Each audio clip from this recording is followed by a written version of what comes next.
Hello my dear students, welcome to my channel CS online solution.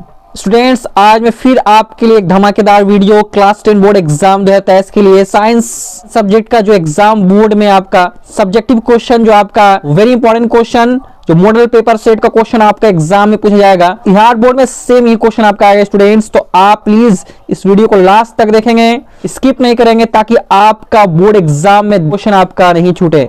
तो फिर से आपको बता दूं कि ये एग्जाम का बिल्कुल ही यही क्वेश्चन आपका आने वाला है एग्जाम में बोर्ड में। आप इसको अच्छे से याद कर लें, लिख लें, ताकि एग्जाम बोर्ड में आपका बिल्कुल क्वेश्चन छाप कर आए। तब बिना देर के मैं वीडियो को स्टार्ट करता हूं।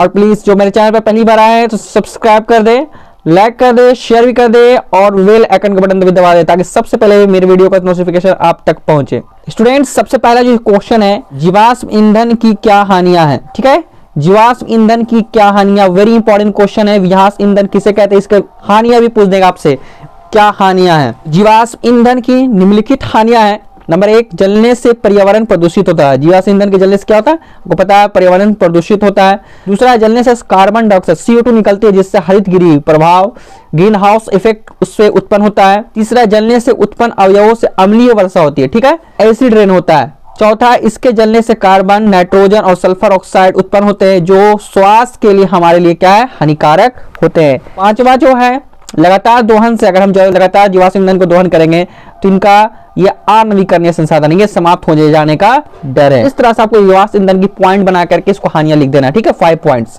नेक्स्ट क्वेश्चन है, तंत्रिका उत्तक कैसे कार्य करता है। ठीक है, तंत्रिका उत्तक कैसे कार्य करता है, तो इसका आंसर लिखना आपको। तंत्रिका उत्तक सूचनाओं को संग्रह करते हैं, उन्हें पूरे शरीर में भेजते हैं, उसके बाद पूरे शरीर में इसको भेजते हैं। सूचनाओं को व्यवस्थित रहते हैं, सूचनाओं के आधार पर निर्णय लेते हैं, अब निर्णय को मांसपेशियों तक भेजते हैं ताकि क्रिया हो सके। संदेश पाने के बाद पेशियां अपना आकार बदलती है। अब इसको जब संदेश मिल जाती है तो अपना आकार को बदल देती है। इनमें विशिष्ट प्रोटीन पाए जाते हैं। ठीक है, इसमें क्या पाए जाते हैं, विशिष्ट प्रोटीन पाए जाते हैं। ये प्रोटीन क्या करते हैं, पेशियों के आकार बदलती है तथा तंत्रिकाओं से प्राप्त होने वाले विद्युत तंत्रिकीय आवेग के अनुसार उनमें अनुक्रिया उत्पन्न कर सकती है। तीसरा है क्वेश्चन है, पोषी स्तर क्या है। ठीक है, एक आहार श्रृंखला का उदाहरण दीजिए। पोषी स्तर क्या है, उसका उदाहरण भी इसको देना है। बहुत इंपॉर्टेंट क्वेश्चन है स्टूडेंट्स, इसको याद कर लीजिए, एकदम इसको रट लीजिए। एग्जाम में क्वेश्चन आपका बिल्कुल यही आने वाला है, छपने वाला, कोई क्वेश्चन नहीं छूटे आपसे। तो आहार श्रृंखला में कई स्तर होते हैं तथा हर स्तर पर भोजन मतलब ऊर्जा का स्थानांतरण होता है। ठीक है, आपको पता है कहीं बहुत सारे स्टेप होता है, लेवल होता है, तो हर में ऊर्जा का ही स्थानांतरण होता है। आहार श्रृंखला के इन्हीं स्तरों को पोषी स्तर कहते हैं। जो इसका ट्रांसफर होता है, स्थानांतरण होता है, उसी को हम लोग पोषी स्तर कहते हैं। अब देखिए इसका एग्जांपल देते हैं, जैसे एक मैदानी पारिस्थितिक तंत्र में घास प्रथम पोषी स्तर होगा। घास जो आपका पता है मैदान में घास होता है। अब घास और ग्रासहोपर खाया तो ग्रासहोपर द्वितीय स्तर हो गया। अब ग्रासहोपर को क्या खाया, मेढक खा लिया तो मेढक इसका तृतीय पोषी स्तर। और मेढक को सांप खा लिया तो सब इसका चतुर्थ पोषी स्तर हो गया। अब सांप को बाज खा लिया तो बाज इसका उत्तम पोषी स्तर हो गया। इस तरह से आपको मतलब आहार श्रृंखला किसको, मतलब किस तरह से वो आपका श्रृंखला बना होता है, जो एक दूसरे पे भोजन का स्थानांतरण हो रहा है। ठीक है, 4th नंबर क्वेश्चन, एथनॉल से एथेनोइक अम्ल में परिवर्तन को ऑक्सीकरण अभिक्रिया क्यों कहते हैं। ठीक है, ये भी इंपॉर्टेंट क्वेश्चन है स्टूडेंट्स। एथेनॉल को से एथेनोइक अम्ल में परिवर्तन को ऑक्सीकरण अभिक्रिया क्यों कहते हैं, बहुत इंपॉर्टेंट, ऑक्सीकरण अभिक्रिया क्यों कहते हैं।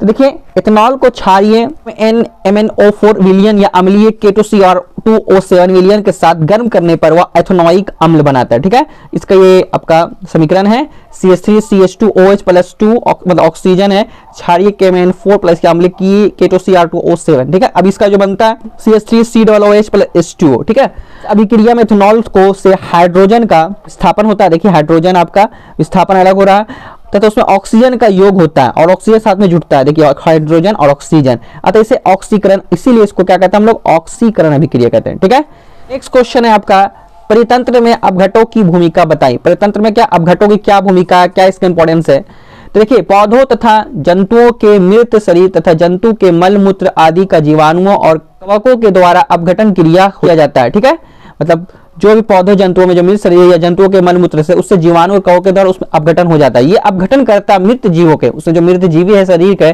शरीर और वज्र पदार्थ जो होते हैं उसके पदार्थ बना हुआ है, उपस्थित कार्बनिक पदार्थों को अकार्बनिक तत्वों में जोड़कर मुक्त कर देते हैं। ठीक है, उसको मुक्त करते हैं।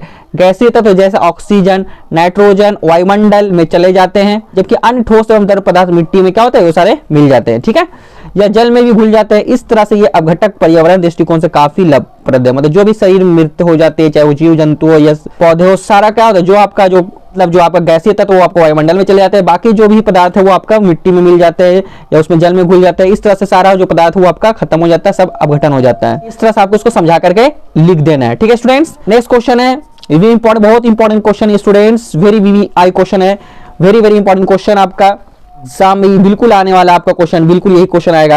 ब्लीचिंग पाउडर बनाने की विधि और उपयोगिता लिखे। ब्लीचिंग पाउडर को बनाने की विधि बताना है और उसका उपयोगिता भी लिखना है। देखिए, विरंजक चूर्ण का निर्माण शुष्क बुझे हुए चूने पर क्लोरीन की क्रिया होता है।